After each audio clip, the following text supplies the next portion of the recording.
Good afternoon. Welcome to ChatGPT in the Workplace. Today is sponsored by the City of Glendale. My name is Anna Manzano. I'm the digital media and event strategist here at the California Employers Association. And we just really genuinely want to thank you for spending your lunch hour with us today. Before we get into today's official training, just a couple housekeeping details to go over with you. So as you see, your audio is muted for today's presentation, but there are going to be lots of opportunities to engage during the training. You are already doing so beautifully in the chat. There are going to be some polls and invitations to engage, so really keep that up for us today. If you do have any questions about the content, you can enter those into that chat box at any time, and we will address them as we go. As Jessica is delivering the content today, I will be watching that chat box in case you have any technical difficulties you need some help with, if you have any questions. So just go ahead and utilize that chat box. I will be here the whole time helping Jessica with that today. I will be also putting the PDF of today's slide deck into the chat box shortly. So once you see the little PDF icon and the file name pop up, if you just click on that, it'll download locally to your drive. Again, just ping me in the chat if you have any issues accessing that PDF, and I'll be more than happy to email it to you or however we need to do to get you that content. As you saw when you logged on, the webinar is being recorded. And so the team at City of Glendale, who you'll hear from in just a moment here, they will reach out to you all when that is available for playback. And at the end of today's session, there will also be an invitation to share your feedback. So here at CEA, our mission is to bring employers peace of mind. And our goal is to make sure that we are meeting and hopefully exceeding expectations with trainings like these. So if you could take a minute at the end to complete, it's a very brief 5-question multiple choice survey. If you could take a minute to complete that for us, we would greatly appreciate your time. So again, today's webinar is sponsored by our partners over at City of Glendale, and we are so privileged to be joined by Sevik Deshoyan, Economic Development Coordinator, who's joining us today to share more about the resources available to employers like yourself. And Sev, I'll kick it over to you. Thank you, Anna. Hi, everyone. I wanted to, first of all, thank you on behalf of City of Glendale's Economic Development Division for joining us today. We're obviously very happy to be working with California Employers Association to bring you this webinar. Before we get into the main topic, I just wanted to quickly take a minute and talk about what we do here at Economic Development and how we can help you start or grow your business in Glendale. So our core services revolve around business retention and expansion services. So services such as site selection assistance, where we can help you find the perfect location for your business based on specifications and details you provide us. We have a dedicated business concierge team, can help you expedite your permitting process and connect you to the right staff members in different departments. Facilitation of business resources is also a service we offer. We're getting contacts and resources to a variety of federal, state, and local programs and incentives. We can help promote Glendale businesses through our marketing and social media outreach channels. And finally, our latest addition to this list, and the one you're seeing on the screen at the moment, in collaboration, again, with California Employers Association, is our free business HR hotline for employers. So anytime between Monday through Friday, 8 a.m. to 5 p.m., you can contact them and get all of your HR-related questions answered, from basic minimum wage information all the way to industry-specific ones. All of those services are completely free. If you're interested in any of them, feel free to contact me. I will leave my information in chat right after this, or visit our website at chooseglendaleca.com to learn more. With that being said, I will now pass it back to Anna to start the webinar for us. Thank you. Awesome. Thank you, Sev, and your entire amazing team behind the scenes for everything that you do for Glendale employers, and especially for sponsoring today's, your entire series, especially for today. So thank you again. And now I would like to introduce our trainer today. We have Jessica Rivera, who is our amazing training and coaching director. So you are all in wonderful hands. So Jessica, it is all yours. Thank you, Anna, and hello, everyone. Welcome to our session today. We're excited to have you with us.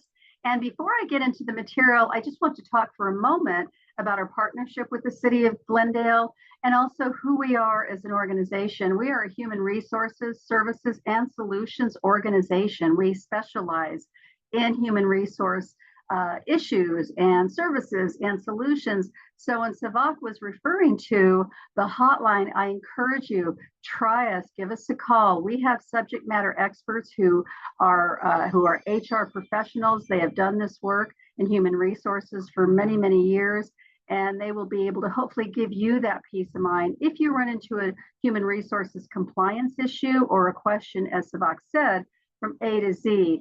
And we're here to serve you, and we're excited about our partnership with the City of Glendale, and we highly value that, and we want to make sure that we provide great service to all of you as well. Also, our attorneys do make us say we aren't attorneys. We do provide guidance. And if you happen to call us and you're talking with us about some issues that may require legal representation, we will guide you towards that too. But we want you to know that we will be able to provide you up-to-date current information on California rules, regulations, all those things that we have to abide by here in California. So with that in mind, as we get started today around ChatGPT, I will be giving you a high level. We'll get into some detail on ChatGPT, some of the things we've learned over the past year and a half. When we think about this, it's really only been around for a little over a year. And it continues to evolve, as you know, by reading the news or listening to different news sites or media sites. So we're giving you what we have today. And again, it'll be high level. And hopefully for those of you who are very engaged in it, you feel free to weigh in on any of your comments in the chat box, but also don't hesitate to ask questions if this is new to you. So the first thing I want to do is just ask all of you where we are today with ChatGPT. And let me go ahead and launch this poll. And if you could take a moment and answer the question for us, I would really appreciate it. So where are you currently with ChatGPT? Whether you have an account or not. This is fully anonymous and there's no wrong or right answer.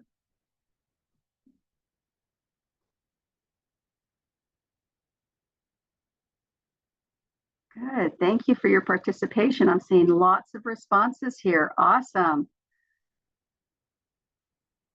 Okay, let me go ahead and share these results with you so you can see what I'm seeing. So it's 60-40 now. So we have much more. When we first started doing this workshop and talking about ChatGPT, it was more like 20% and 80% who didn't have an account. So I'm glad that many of you have decided to jump into it, take a look at it, see what it can do or can't do for you. And we're starting to make a lot of progress. Last time I did this poll, I want to say with another organization, it was still at about 55 to 45, or 50-50. So still some people have not jumped into it yet. So with that in mind, for those of you who have an account, I want to get a sense, again, this is fully anonymous. What are you using this for? What have you found it to be most useful for? So let me go ahead and launch the poll for that one for you. Here we go. And again, no wrong or right answer. Just want to see what you're using it for currently.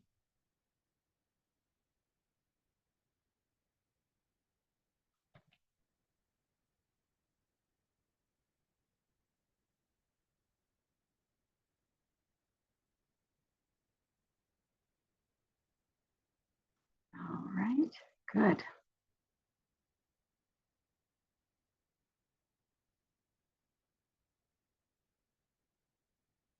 Okay.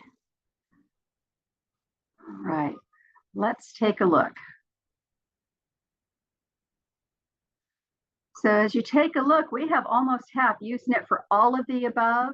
We have quite a few folks using it for ideas, 38% using it for writing, and some are just currently using it for personal use too, which nothing wrong with that. I recently just input a request to ChatGPT to give me an itinerary to take toddlers to Disneyland for 2 days and tell me the best way to do it. And it gave me a pretty impressive itinerary and some things I hadn't even thought of. So we use it for recipes. We use it for asking it a question about how to fix this, or how to do this, or who can help us with this. So using it personally is not a bad thing either, because you'll get a lot of ideas for your own personal life too. And we'll be talking about business life today, but just good to know. So with that in mind, let's go ahead and get into some conversation about what it is. So what is ChatGPT? And any of you, if you have a way that you describe it to people, feel free to put that in the chat. But the official term for it really is artificial intelligence, and it's powered by OpenAI, and it uses deep learning techniques, stuff that's already out there, to generate conversational, human-like responses to us in a way that we feel like we're actually having a conversation with someone or with a person, but it's artificial intelligence. And what's interesting about it too is that it isn't really intelligent. It has no ideas of its own. It's all based on what's already out there. And it continues to learn by acquiring new data. Anything you put into ChatGPT, for those of us who have an account that ask questions, it pulls from that too. So with that in mind, it's something that it's useful, it's beneficial, but we want to use it for the right reasons and for what we need it for also. So with that in mind, why should you be paying attention? Well, it's really kind of changing the way we're interacting with technology these days. And it's, as I mentioned, it's not just for the office, but here's something that I thought was interesting, a quote that we had come across when we were putting this together too, is Mark Cuban had actually posted that his 13-year-old had asked ChatGPT to write a trash talk about his buddy's favorite NFL team, and he did that, and he texted it to his friend. And so it kind of just changes. I mean, things that we can use it for, or some of us were really good writers from scratch. Some of us are also editors. We can edit, we can make something our own, but we need something that we can start with. So, you know, when we think about this, it can be for both. If we want ideas or want to get some sense of, are we going in the right direction? And it can really help with some of the things that Google can't always help with. With Google, you kind of have to go through a lot of different sites to get a sense of this. ChatGPT is a one-stop shopping, if you will. What's interesting about this is the tremendous amount of depth and breadth that it has now. We all love Netflix. Most of us are Netflix users. But if you take a look at this graphic, it took Netflix 3.5 years for 1 million people to use it, if you can believe that. My son was an early adopter. He started with Netflix when it was the whole DVD. You send it in, you keep it, you get some more sent back to you. And he's had it since. But it took them 3.5 years to get to 1 million people. When you take a look at ChatGPT, it only took 5 days. And here's a quick update on ChatGPT 2. Currently, it's reaching 300 million global users as of 2025, with 3 billion visitors monthly. When I started doing this training, it was a lot lower than this, and it's already doubled on the visitors monthly just in less than a year. So it's growing, it's becoming part of what people are using and taking advantage of. And it really is growing by leaps and bounds, and it's continuing to grow. It's continuing to evolve. Here's some copycats with ChatGPT. And these are just some that came out this year from zdnet.com. And, you know, I didn't go into all the details about all of them. ChatGPT, of course, is, you know, the one that we hear the most about. And some of them actually specialize in certain areas if you're looking for specific things. But here's just some of the top 5. And these are the ones that showed up in this particular survey as some of the better ones that are out there as copycats. And you have these in your handouts. You know, the question we asked, and Talent LMS also asked this when they did a survey back in 2023, they said, you know, is it promise or peril when we think about ChatGPT? And as you take a look at some of these statistics, and they may have adjusted a little bit just since 2023, but these are from 1,000 employees who were surveyed in the US. in 2023. But you see that about a third used it for writing, analyzing, customer support. Can you give me an idea how to let a customer know X because of this, or I have to make this decision because of this? Again, like I said, not all of us are great start from scratch writers, but we can edit and make it our own if we have something to start with. We also saw almost a third using it for brainstorming, developing those new ideas. And then some use it for scheduling, prioritizing tasks, asking it between all of these, what do you think, or what would be most important in a project that I would need to start with? You can ask it to do so many things now, but it can also give you some ideas there. Navigating tough conversations. I get to do a lot of training and workshops for California Employers Association in my current role. And I speak with leadership teams all the time. I speak with employees all of the time. And one of the most critical skills that we need in the workplace today, and it's something that employers look for, it's something that employees tell me I want to get better at this, is how do I navigate conflict? How do I navigate those tough conversations that we run into? Sometimes I don't know what to say. I'm not strong on my feet. How do I take that time to navigate? So it's something else you can ask it too that I've run into, keeping it general, of course. I've run into the situation. What's the best way to respond? Writing code is another, and then also making strategic decisions. So these are some of the things earlier on that they were being used for, but we're also finding in some of the other surveys that we're seeing that it's not changing a whole lot. It's staying pretty consistent. People use it the most for writing and creating content, or starting to create content when they have to in their role. Here's some other common applications per department with ChatGPT that can be also very helpful. Sales and marketing. When I do a lot of workshops around hiring and recruiting, and people don't have a marketing department, for example, and I'll say, you want your job posting to really pop. You want it to really jump out at potential candidates. Yet sometimes we write these job postings that look like they're just, it's like watching paint dry. They're all about the company. They're not compelling to someone who's looking for a role. So I'll give it some general information and say, help me zhuzh this up. Help me make this more compelling to someone who's looking at it. So that's just an example of, if you don't have a marketing department, if you need to really make something pop or jump in your communications, that it can help you with that. But also it helps with other things too, and can help you with making sure that you have the right content, at least at what you're thinking. Am I missing anything? It gives you ideas that you'd be surprised around too. Also, customer support. There's things that can do to create FAQs, direct customers to appropriate resources for you also. Operations. There's some people that are using it for automatic routine tasks, and I'll talk a little bit more about that in a bit. Also, data analysis. Can I give you all this information, ChatGPT, and ask you to pare it down to the most cogent points, the most critical information? And it is able to do that. As a matter of fact, for those of you who use it a lot for writing, if you are like me, sometimes I'm a long talker and a long writer. It's like War and Peace. I'm asking it to pare it down for me, make it into a more digestible, shorter piece of content with the most important points. And again, being mindful of what you're putting in there, keeping it general versus proprietary information, which I'll touch on.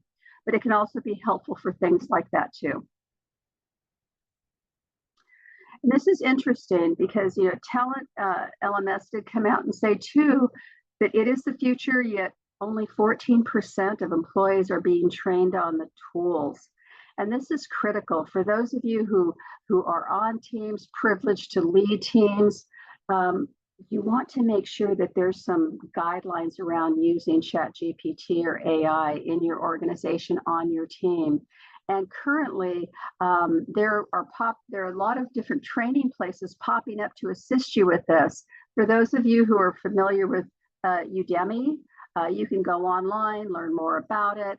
For those of you who get a lot of email, you'll probably see some people that are advertising for AI, ChatGPT, how to use it for your job. I encourage you, take advantage of those trainings too, because we're barely scratching the surface right now with ChatGPT. There's so many things that that probably can be done that many of us don't even know can be done yet, because it's continuing to evolve. It's continuing to grow and expand. Also, some things that training can help with: crafting prompts that get you results. Oh my gosh. When we first started using it at our company, and we have guidelines and boundaries and information in our handbook around this too for employees, when we started using it, we would ask questions, but not really make it focused enough to give us that information we needed right away. And the beauty of the training and understanding it, if you do decide to start using it, or for those of you who are early in your usage, is knowing how to ask those questions that will get you the response or the results that you need without having to ask it several times or getting different iterations of it. And the nice thing about it is you're not going to hurt its feelings. If you ask a question and you think it's a pretty direct question, but it doesn't give you what you want, you can say something to it like, give me a better answer, or give me a more detailed answer, or I don't like this one, I want 3 more options. You're not going to hurt its feelings. And the more that you can be extremely focused in the questions or the help that you request from it, the better your results will be. Understanding its limits and its abilities. And I'm going to talk a little bit more about that in just a bit, but understanding what it's able to do for you, and also what those limitations are, and making sure that you protect yourself and your organizations. And then getting the best and most valuable information and the best results. You know, the goal is, we're all busy people. One of the things that I see AI, ChatGPT is able to help us with is getting to a more work-life balance, being able to get some things done that can save us time so we can better put our time to better use in our organization. So giving us that balance. And, you know, if you're able to get that training to get those best results and use it for your best needs, that's what we want for you. Make it work for you, because we're all going to have different needs for ChatGPT, and some are going to be very different. Some we may just need for a little bit, others we may need a lot more. Now, as I mentioned earlier, we're in the Human Resources Department, and we provide solutions and services to employers throughout the state of California, and also throughout the country if they have employees here. So from an HR perspective, some of the things that we have found can be really helpful for us is, you know, ChatGPT can help you identify some recruitment strategies based on perhaps what you're looking for, some of the areas that you may be in, some of the challenges you might have had. They can also provide you some guidance with how to conduct interviews, questions to ask. One of the things we talk a lot about when it comes to interviewing is making sure that you're asking those questions that are going to give you some real insight as to, will this person be able to do the role that I'm hiring for? Those behavioral questions, being able to assess the candidate so you can make that best hiring decision. Also, it can be very helpful in giving you some onboarding ideas. All of us have been new at a company at one time or another, and we know what it's like when we start with the company. Are they really welcoming us? Are we feeling that they are making sure that our start day, our start week, the first 6 months, they've taken all of that into consideration for me as an employee? They have a desk for me. They have my equipment. I get to meet everyone. I get to have lunch with my boss. I mean, those are little things, but they matter a lot. And there's a plan for me over the next 90 to 120 days as I learn my new job. That onboarding can be so important. And ChatGPT can give you some great ideas around that too. And you can make it specific to, perhaps, like I said, a role or your industry. Also, when you think about employee engagement, how do we not only make, get the best talent coming into our organizations, but how do I keep people? How do I keep people engaged? What are those things I need to do as a leader, as a teammate, to make sure that I am increasing our retention, that people want to stay, that they're loyal to our company? What are those things that I can do around recognition and reward programs for my folks? What's out there that maybe I don't know about that I can do for others?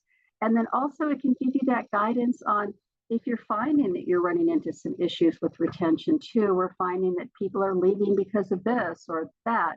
Again, you're going to keep it general. You're not going to list the company you're with or names or anything like that, but just I'm finding that people are leaving our company because there's been tremendous change. Can you give me some ideas on things I can do as a leader to address this issue, but also help them work through and navigate through this change that we're seeing in our industry right now? But it can give you that information. Performance management. When you're doing reviews, when you're doing your annual reviews, when you're doing check-ins with your folks. And some of us have formal programs, some of us have some programs, and maybe they're in flux or maybe they're in progress. Whatever it is, it can be helpful, especially perhaps if you have an employee who maybe they're not hitting the mark. You know, if you struggle with having to do some of these discussions, and a lot of leaders do, it's, you know, it's something we have to grow into as leaders, and none of us like it, but it's a skill that we have to grow into. You know, what are some things I can do? How can I have this conversation with this employee and address the behavior, but not the person? I want to keep that relationship strong, yet they still have to do their job, and they have to do it at the level we expect them to. And then compliance and policies. So ChatGPT, they can help you streamline some processes, help you improve some employee satisfaction and retention, and they can help you with compliance with a caveat that I'll talk a little bit about, because when it first started, it was not as accurate as it is today. It's getting better, but it's still not 100%. And a funny story is when we started using it, our CEO went into ChatGPT and asked it, who is the current CEO of California Employers Association? And ChatGPT gave us an answer that it was someone who was the CEO 20 years ago. So it wasn't accurate because we had our current CEO for over 20 years. So some things just to kind of keep in mind around the accuracy piece. And here's drilling down a little bit more too, as you take a look at some of the HR things that it can assist you with. Again, it's only going to be one tool. It's not going to be your one-stop shopping for everything and for the final word, but it's a way for you to get started. It's a way for you to look at what may be out there, because they're drawing from everything that's out there on the internet. And so they're giving you, in some cases, some really good information that can be very helpful for you. I'm not going to go through all of these. You have these in your handouts, but these are things that you can actually use them for to assist you with some of your work as a leader, as a teammate, as an HR professional. When it comes to recruiting, because recruiting has changed so much, when I do consulting around recruiting, I always share with folks, you know, recruiting is not entry level anymore. Back in the day in human resources, we'd bring new people on. That'd be one of the first things that we do. We'd put them on the recruiting team. It used to be a lot easier than what it is today, because there are a lot of job seekers who have high expectations, and the world has shifted that way. And in the sense of trying to get that best talent, qualified candidates, all of those things, you have to really have a strategy in place to have to be able to attract that talent, and also to be able to get the attention to your job postings and people want to work for your company, because it's a whole marketing thing too. So if you take a look at this, you'll see that with recruiting, here's some things that it can help you with. And I will say it's very good with interview questions, especially if you're looking for something in particular. Maybe you're hiring for a customer service or customer support role, or perhaps you're hiring for something that's going to require a lot of, interdepartmental collaboration. You know, it'll give you some good questions that you can ask. And the thing I like about the behavioral questions is it requires that candidates answer with a past experience versus what they would do, because their past performance will normally predict their future performance for your organization. And in today's day and age, when we really need these skills, we want to know that people have been there and they've done it. And in some cases, it's even more important than a certain degree or certain other things that we're asking for in that job posting. But also, it can help you with things like job descriptions. We've asked it to do some job descriptions, and it's done a pretty good job. And again, if you have some that you want to update or use, you can ask it to give you a job description for a training and coaching director, for example. And you may find that if that's what you're looking for, that's what you have your current and the information from ChatGPT, that it can give you some ideas that, gosh, I hadn't thought about that. Or maybe that's not even needed anymore. I can take this out of mine and put this in there. So it can really be helpful. In terms of making hiring decisions, with a little bit of caution, nothing can replace us. There's things that we see, there's things that we pick up on, there's things that we know when we're interviewing someone that the ultimate decision, it can help us with some things to consider, but we'll make that ultimate decision. And then, of course, for onboarding, as I mentioned, some of us have been welcomed into a company and they were ready for us. They had everything ready to go. We felt like we had made the right decision. On the other hand, I've talked to folks who have told me some really scary stories on what's happened for them in terms of joining a company. They weren't ready. I didn't have my desk. I mean, it's the simple things. Again, they matter a lot. But the onboarding, it can give you some great ideas on things you can do for onboarding too. You know, people don't always remember what we say, but they always remember how we make them feel. And onboarding a new employee is so important because they have other choices and we want them to know they made the right choice in picking our organization. Interestingly enough, Fast Company had a great article out and it talked about how 70% of companies will be using AI for hiring in 2025. So when we think about some of the things I've already talked about, let's drill down just a little bit further to see what they're going to be using it for and what they're currently using it for. You'll see here 65% are using it to generate some job descriptions. And that's a pretty big number because it has proven to be pretty beneficial with some of those job descriptions. 42% customize it to target job posting to specific groups and how you're speaking to specific groups to get that attention that you want. So the job postings, I can't say it enough, they are so important that you're able to make them compelling enough for people to want to stop and take a look and say, yeah, I do want to apply with that company. It's got to be what's in it for them, their favorite radio station, right? WIIFM, what's in it for me? And if it's compelling enough, they'll stop, they'll apply. Also, they are using it to screen applicants.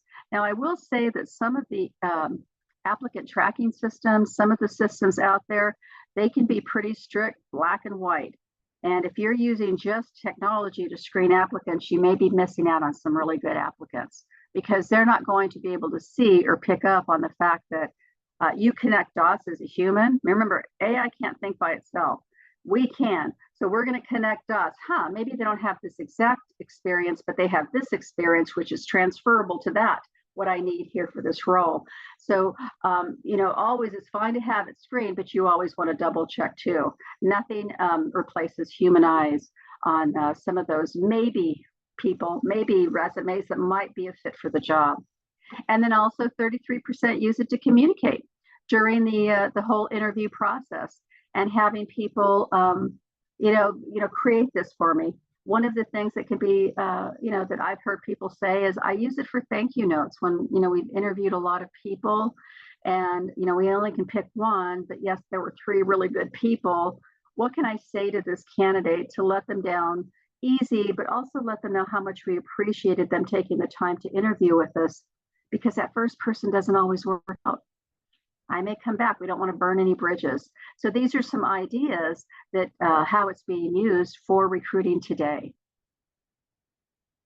And also just be aware, job seekers are using it too. So you may see, and you've probably already seen it, some of the resumes that are coming across like, whoa, some of us can pick up pretty quickly if it's been done by ChatGPT. I work with job seekers too, with career coaching. And I always tell folks it's fine to get some ideas, but don't make what you find on ChatGPT the only thing that you use. So they use it for resume optimization. So I may say to ChatGPT, how can I word this training or this experience that I've had? How can I word this to put this in my resume? As long as they've done it, they're fine. You should never have to look at a resume as a job seeker when you're interviewing because you lived it, you've done the work, you've experienced it. If they have to keep looking at their resume, that's a red flag. But also job search strategies. How do I answer this question when an employer asks me, tell me about yourself? What's the best way to answer this question? or better yet, elevator pitches. How do I answer the question of, in 1 minute, tell me about yourself? Not everything you've done, but tell me who you are.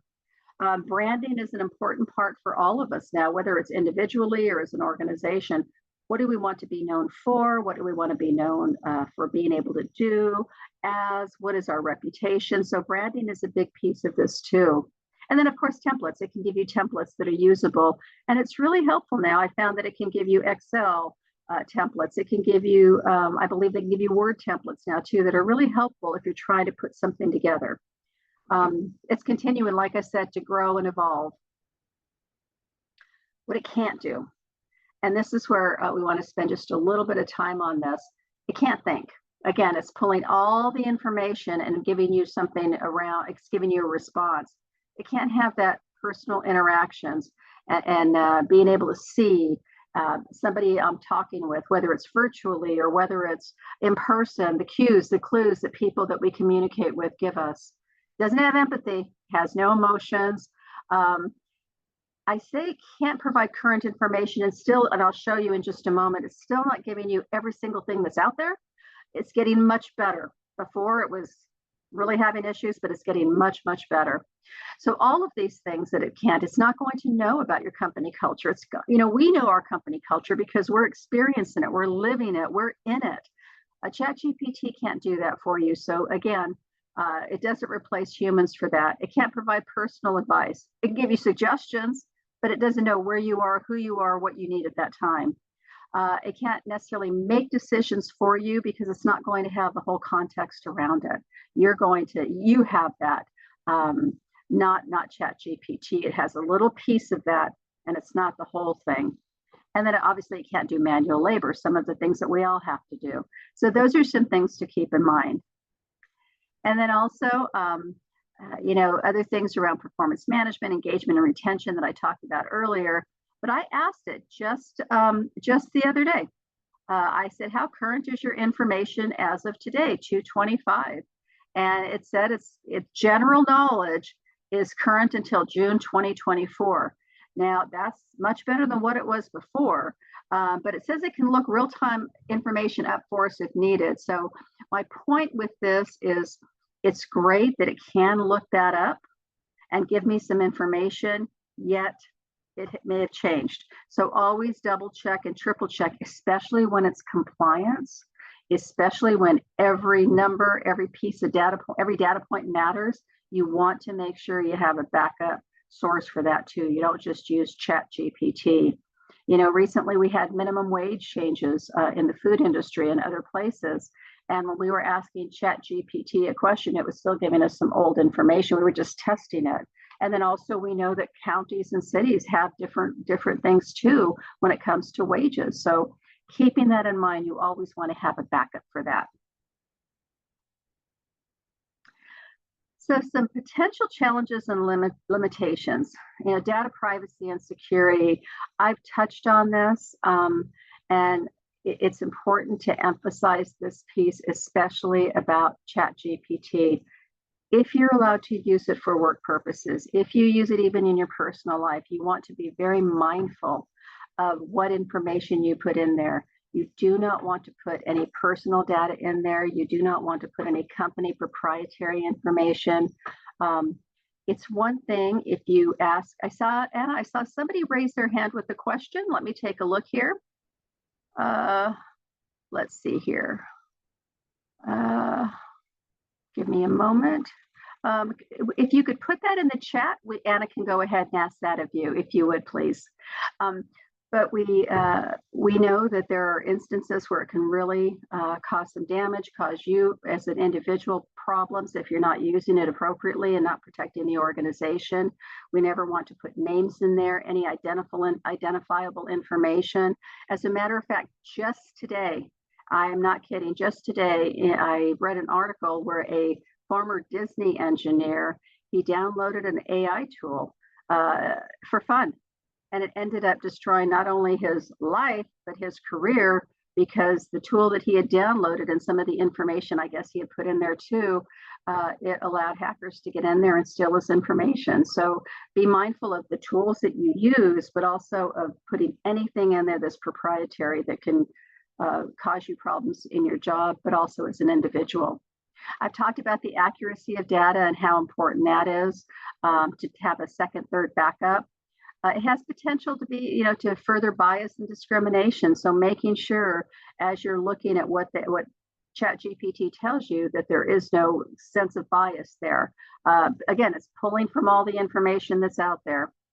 Also, for some folks, human resistance to change. Some people, right now we have still a lot of folks who haven't tried it. Some people are uncomfortable with it, and we get it. And we are, as human beings, it's normal to be a little leery of some changes if we don't understand it all. And it is still currently limited. So just something to keep in mind with that too. So 5 mistakes to avoid, and this came out from Indeed just last year. Assuming that your confidential data is safe.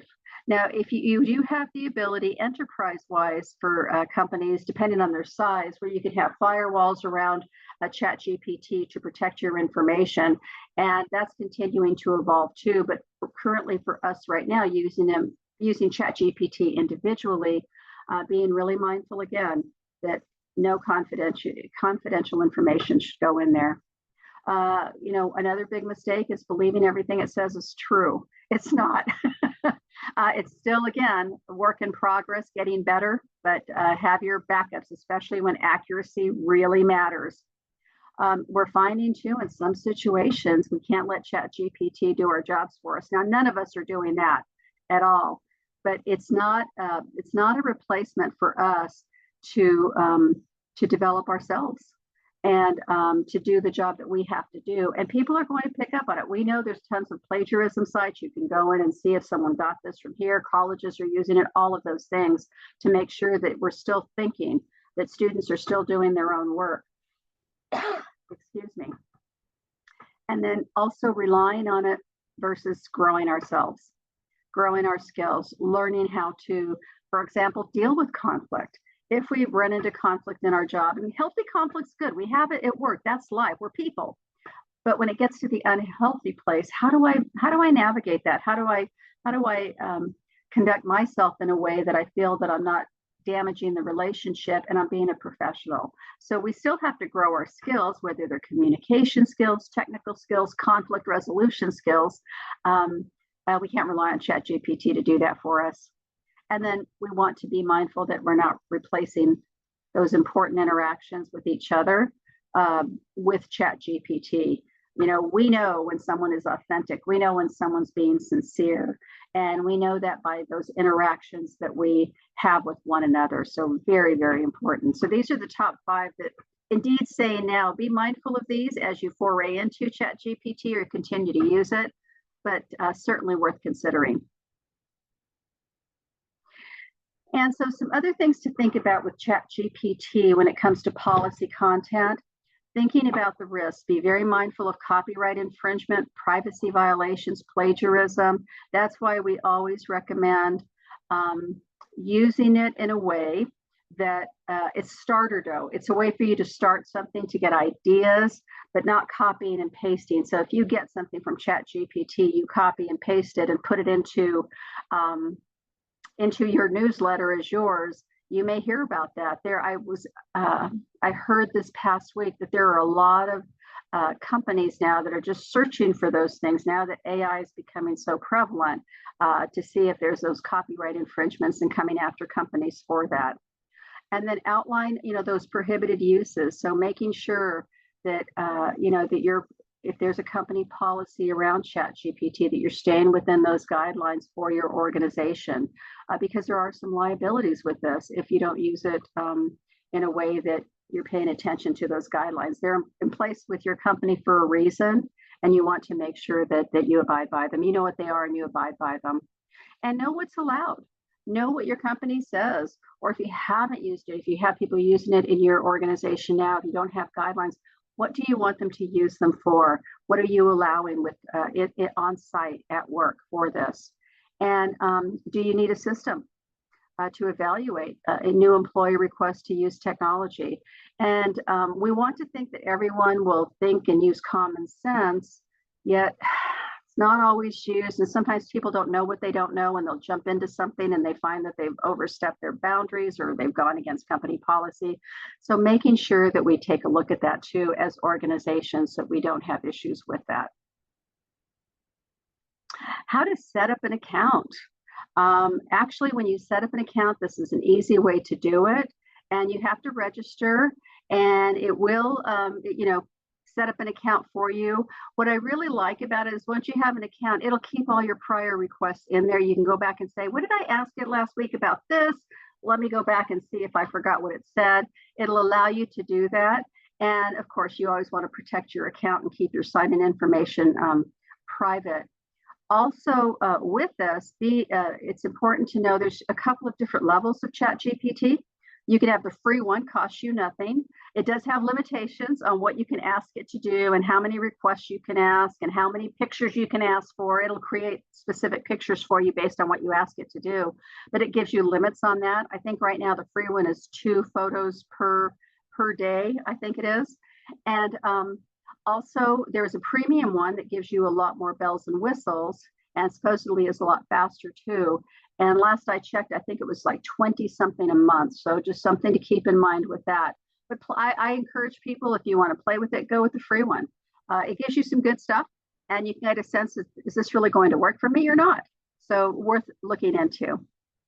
And then I want to ask you one more question based on everything that I've shared with you. I want to ask you this question in a poll. Should we allow employees to use ChatGPT at work? True or false? Yes or no? Let me go ahead and launch this real quick. I'm very interested in what you think based on what I've shared already. If you could answer this for us.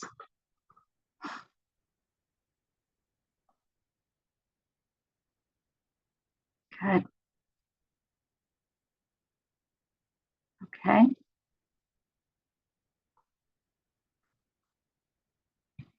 All right. Okay. All right, let's see what everyone says. So as we take a look, 65%, yeah, say we should let them use it. About 10% of us are saying, maybe not. And then again, 25% not so sure. And perhaps for some of the folks who are, it could be job specific, industry specific, or the not sure's could be, we just don't know. We don't know yet. We're not sure. We don't have a policy around it. We have to get our arms around it to make sure that people use it in the way that we intend them to use it, especially for work. That's the most important. We want to protect our company and protect our employees. So good, good, good, good. All right. Here's some considerations for you, some things to think about, thinking about the advantages and limitations in your business. Is it something that you can allow in your company for those of you who aren't using it now or aren't allowing it now?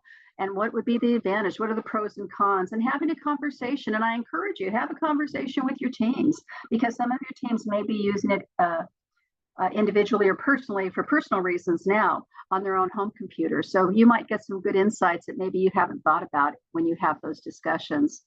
The other question is, who should be allowed to use ChatGPT? There's no wrong or right answer to any of these. They're just questions for you to consider in your organizations. Who should be allowed to use it at work? Do I need to have someone have an account for work if they are using it, if they really don't have a need for any writing or anything that ChatGPT offers? Or do I want to have it just for my marketing folks? Or do I want to have it just for some data analytics, but just to be able to pare things down for me if I need to in a general sense? A question for you too is, do you have a policy around the use of artificial intelligence and or ChatGPT in your organization? There are, there's things you can put into your employee handbooks. There are things that you can do to make sure that you do have a policy, again, to protect not just the company, your customers, but also the employees, so they don't get themselves into situations like the Disney engineer could cost them their job and much, much more. Trust and verify. Always, it's, think of it as a rough draft. It's starter dough. If you make bread, you know that we need starter dough, all those ingredients, but it's a way to get started on something. It's also a way too, if I'm going to be in charge of a project, give me a project plan for this type of a project. Again, general information. It'll give you great information and things to consider around that. But who should be allowed to use it? What should we use it for? What are the pros and cons? Questions for you to consider in your organization. And so some of the takeaways around ChatGPT is it really is a powerful tool. I mean, it surprises me when I use it on occasion for increased efficiency, productivity. I mean, who would have thought, again, like I said, asking on a personal level, asking for an itinerary for Disneyland, it really gave me some great ideas for 2 toddlers. And I thought, wow, I didn't even think about that. If you're going to have them there for 2 days, because we can count on them melting down, but not necessarily, we don't want their parents melting down too. It has serious limitations to consider. You want to make sure that you take those in mind for your company before you put it into your business. Again, protecting your employees, your company, and your customers. And there also is huge potential for disruption in the HR industry and other industries with this too. We'll hear people say, oh, it's going to replace all these jobs. Well, remember some of the things that I said earlier. There are things it can do, there are things it's not able to do, but will it be able to help us become more productive, more efficient, give us more of a work-life balance for those things that it's not going, that it can do. It's pretty common, similar, mundane tasks. Continued learning, development, and collaboration. It's really important to stay relevant with this. And the reason, especially now, is because it's growing. There's a lot of copycats in there. There are a lot of things that are being said. And you want to make sure that what I may say today may be very different next year, because as it continues to evolve, it's going to add new bells and whistles. There's going to be perhaps more issues around it, more challenges. Important to stay on top of it if you are going to have that in your organization. So with that in mind, does anyone have any questions at all on anything at all that I've talked about? I had seen somebody raise their hand. Any questions, any comments at all?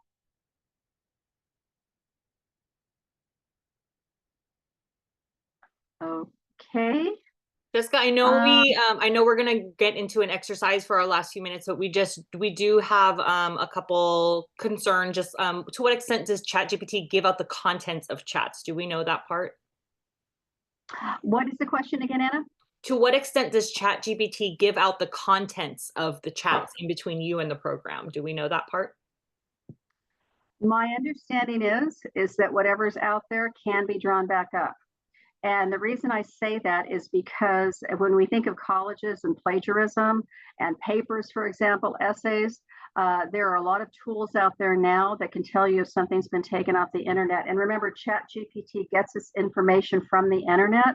So what I would say is that if I'm using ChatGPT, I would take it to that nth degree, that anything that it gives me is going to be out there. What I ask it, if it's a general question, you really have nothing to worry about because you're asking a general question. Give me a project plan for a human resources leaders business roundtable as I start to put this together. And it'll give you general information, which is really great. But again, keeping it high level general. So even if it got out there, so what? It's just general information. You're going to take bits and pieces of it for your own plan. And you're not going to just use the whole thing carte blanche as it is. I hope that answers your question. Be diligent and be smart. Ellie said thank you, Jessica. So I think that works. And then we also had Victor asking us, I mean, you did give us some really good kind of references and common applications and us as HR experts and coming from that industry, speaking to that part of its application. He was asking, are there some good references for best practices and tips? And I think maybe that might be a fun thing to actually ask ChatGPT, hey, what are some good practices for using ChatGPT? Asking ChatGPT itself might be really interesting. So I'm going to— You could ask it that. It's okay, Anna. We don't have time to play with it. That's okay. It's easy. Sure. I'm not worried about that. The questions are more important. Sure. If you have questions around what kind of boundaries or barriers or guidelines, don't hesitate to use that number that Sabak shared with you earlier for the hotline. We can give you some guidance on this. If you pick up the phone and say, I'm thinking about doing this, and we'd like to go ahead and, can you give me some ideas? We can give you some guidance on that. So don't hesitate to give us a call. We actually have a policy on it at our company too, on what we can and can't use it for. So, we are happy to guide you through that. Anna, did I see Michael had his hand raised? Do we have another question? Yes, Michael brought up a really good point, that we do only have a few more minutes left, but basically to sum up the question, how is the state of California and local governments protecting intellectual property and job security for California citizens in this great time of kind of information revolution? Do we, with so many people from City of Glendale, I think that might be a broader conversation that we might want to loop them into. But what's your thought on that, Jessica? We're seeing it's evolving right now, Michael. It really is. And always, if for the City of Glendale or your organization, have someone who can be your point person for this to give you that most up-to-date information. Because again, what I may say yesterday could be different 3 months from now, and there's a lot of challenges to it too. So to use it now is to use it with all of those thoughts in mind, and make sure that we're doing it for that purpose generally, and not putting anything at risk. Intellectual property, you don't want to put that in there. If proprietary information, we do a lot of human resources services here. We work with a lot of employers, and we know we would never put a company's name in there, any names in there, any policies we develop for them, anything at all. That's all proprietary information. So making sure you have those guardrails when you're using it for your company and for your folks, because we want to keep everyone safe with this and out of any kind of challenges as much as possible. But it's going to continue to see challenges moving forward in California and at the federal level too. Anything else, Anna? I know Bonnie had one asking what is a good online resource for finding out what jobs and industries might decline because of AI and what jobs will rise in demand. That's a really good question. Again, we'll see. I know, all of you have great questions, and a lot of these questions are we'll see. And again, go take a look and see what's out there. We know that we're always going to need humans who can think, who can actually do, who can meet face to face, all the things that we do. If there may be some things that it's going to be able to give us more time to do things that matter, like performance management, like coaching our people, like strategizing, innovating, those things too. So it's still a we'll see. With that in mind, try it, play with it.